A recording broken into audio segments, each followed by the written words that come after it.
Bonjour et bienvenue pour notre rendez-vous quotidien du Chitat du jour. Nous allons développer ensemble le Chumash, Teilim, le Tanya, le Rambam et un joli mot de Chassidut pour commencer comme il faut la journée. Aujourd'hui nous sommes le mardi 9 Elul 5785. On pense très très fort à nos otages, on pense très très fort à tous les Chayalim qui se battent pour le Ham Israël partout où ils sont dans le monde, qu'Akadosh Baruch Hu guérisse tout le monde et tous les mots que nous allons prononcer aujourd'hui de Torah encouragent chacun d'entre nous à évoluer dans la Torah et les mitzvot pour le mérite de tous ces chayalim qui se battent pour nous.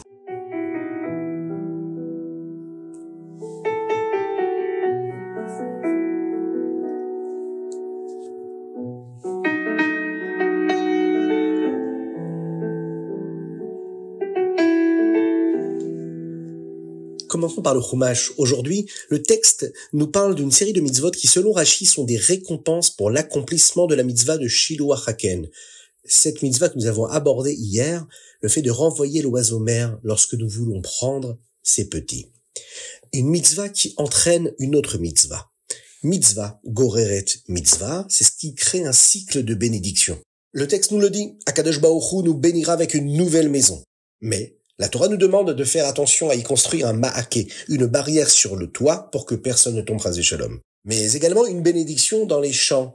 Vous devrez être vigilants sur la mitzvah des kilaïm, les mélanges, en ne mélangeant pas les espèces de plantes ou les animaux de labour différents. La bénédiction dans l'agriculture. Ensuite, on sera béni également avec des beaux vêtements. C'est une promesse du texte aujourd'hui. Mais vous devrez être prudent à ne pas porter de sha'atnez, de laine et de lin mélangés dans ces vêtements. À l'exception des tzitzit. Parce qu'on a le droit de porter du sha'atnez de cette façon-là. Pourquoi? Les fils sont faits de laine et peuvent être attachés à un vêtement qui lui est fait de lin. Donc les tzitzit, ce sera permis. Moshe Rabbeinu nous met ensuite en garde contre le cycle inverse, celui de la transgression, chas v'shalom. Avera, goreret avera, une transgression en entraîne une autre. Le texte ici nous donne l'exemple d'un homme qui aurait menti au Beth Din au sujet de sa femme. Eh bien, il devra payer une amende et rester marié avec elle, à moins qu'elle ne demande le divorce. C'est une protection pour la femme et une leçon sur l'importance de l'honnêteté et de la sainteté du mariage. Le texte insiste ensuite sur l'importance de la sainteté dans le mariage. C'est une kdusha, qui est un lien très spécial entre un homme et une femme. Il nous rappelle également certaines interdictions matrimoniales comme l'adultère ou les unions avec des petsuadaka, un homme incapable d'avoir des enfants, ou un mamzer, une personne qui serait née d'un interdit, ou encore même les hommes d'Amnon et de Moab, même s'ils se sont convertis.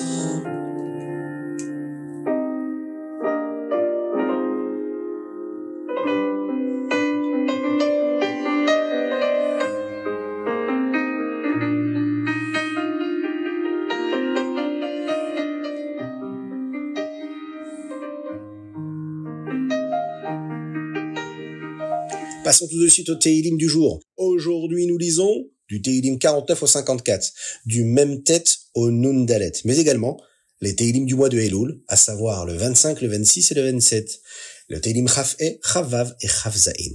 Le chapitre 51, Nun Aleph, est celui que David Amelech a prononcé après avoir compris sa Avera, sa transgression. C'est pour cela qu'il est souvent utilisé pour la Tchouva.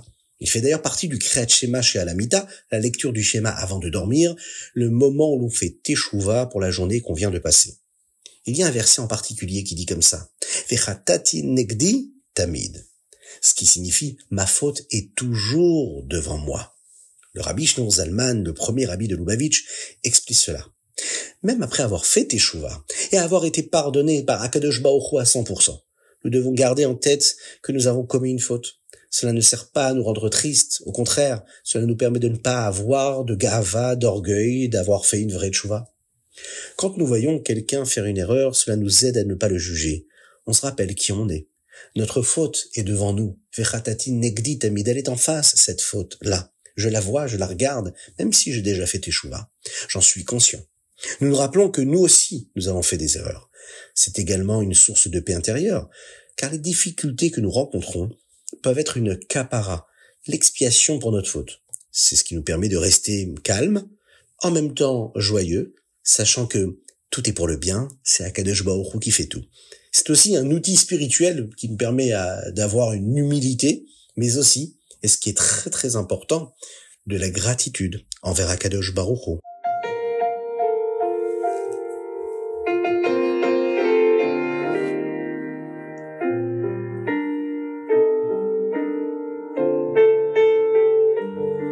Tanya, aujourd'hui l'Igeret HaKodesh Siman Yudbet. Dans cette lettre du Tanya, le Rabbi Shlomo Zalman nous encourage à donner de la tzedaka, surtout quand c'est difficile. Il poursuit son explication sur le shalom, la paix dans les cieux, et comme nous l'avons vu hier, il existe des anges qui ont des missions opposées, comme le Malach Michael qui lui représente la miséricorde, et le Malach Gavriel qui lui représente la rigueur. Quand Akadosh Baruch Hu leur révèle une lumière plus grande, ils peuvent voir que malgré leurs différences, ils font tous deux la volonté d'Akadosh Baruch Hu. C'est alors que le shalom s'installe entre eux. Le Rabbi Shlomo Zalman nous enseigne que le monde spirituel réagit à nos actions ici-bas dans le monde physique dans lequel nous vivons. Quand nous donnons de la tzedaka, nous donnons à quelqu'un ce qu'il n'avait pas. C'est un acte de rachmanut, de miséricorde. En retour, Akadosh Baruch Hu donne en quelque sorte lui aussi de la tzedaka aux malachim, aux anges, en leur révélant une lumière qui leur permet de faire la paix. Cela a également un effet sur notre propre être, notre propre personne. Cela apporte le shalom entre notre Yetzer Tov et notre Yetzer Hara. L'inclination au bien et l'inclination au mal se rejoignent et vivent en paix. Ce shalom sera complet à la venue de Mashiach, lorsque le monde sera rempli de la connaissance d'Akadosh Baruch Hu de Dieu, et que toute la création servira à Hachem sans avoir besoin de se battre. Ni se battre avec l'autre, ni se battre avec soi-même. Mais on peut déjà avoir un avant-goût de cette Géoula-là dès maintenant.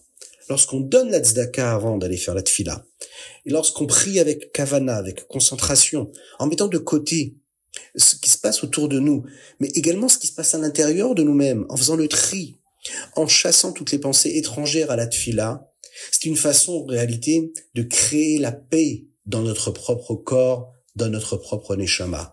La paix entre notre âme et notre corps, la paix entre le bon et le mauvais penchant qu'il y a en nous, et la paix pour calmer et apaiser ce flux de pensées qui nous empêche de prier comme il faut. C'est un avant-goût de la paix qui enveloppera le monde entier avec la venue de Mashiach très prochainement.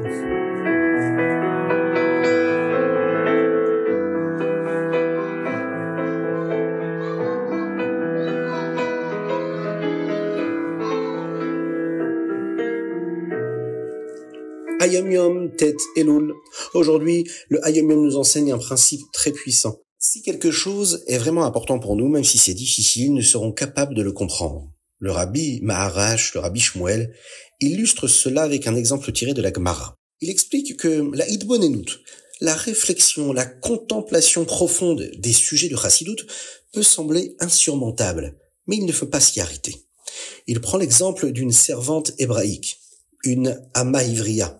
Les lois talmudiques décrivent des arguments très complexes qu'une servante peut donner pour être libérée. Mais comment elle, qui n'a pas étudié la Torah, qui n'a pas compris toutes les raisons profondes, dignes des Tanaïm, des Amoraïm, des sages du Talmud, comprendre et donner des raisons et des arguments aussi complexes? Eh bien, la réponse est simple. Parce qu'elle désire sa liberté de tout son être. Ce désir ardent lui donne l'intelligence et la capacité de comprendre même les concepts les plus compliqués. Cette leçon-là est un rappel pour chacun d'entre nous.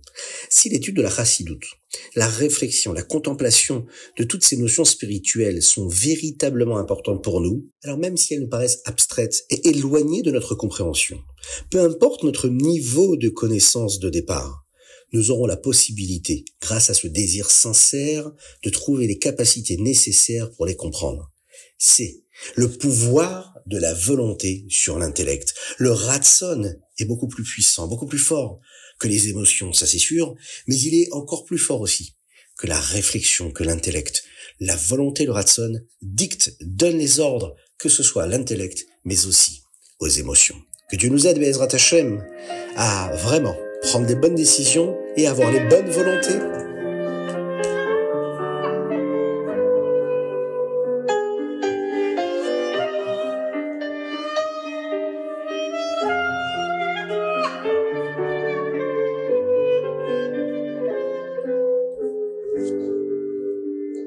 Rambam, Ilchot Bechorot et Shgagot. Dans le Rambam d'aujourd'hui, nous allons terminer les lois du Maaser Behema et nous commençons celle des korbanot apportés par une personne qui aurait commis une avera par erreur. Dans le Périkret, nous voyons ce qui se passe lorsqu'il y a un doute si un animal est un Maaser ou non. Par exemple, si l'on s'est trompé en comptant ou si les animaux se sont mélangés. Nous commençons ensuite un nouvel ensemble de lois, les Ilchot Shegagot, qui nous parlent de 5 types d'offrandes qu'une personne doit apporter pour une faute commise par erreur. Perek Aleph. Nous apprenons quelle transgression exige un korban khatat. En général, il est apporté pour une mitzvah lotaase, c'est-à-dire un commandement négatif, qui lui est passible de karet, mais pas pour une mitzvah tassée, pas pour un commandement positif. Il y a une exception qui est faite à travers le Korban Pessah. Dans le Perek Bet, enfin, pour terminer, le Rambam nous donne la loi qui concerne le cas du doute, quand on n'est pas certain de devoir apporter un Korban Khatat ou non.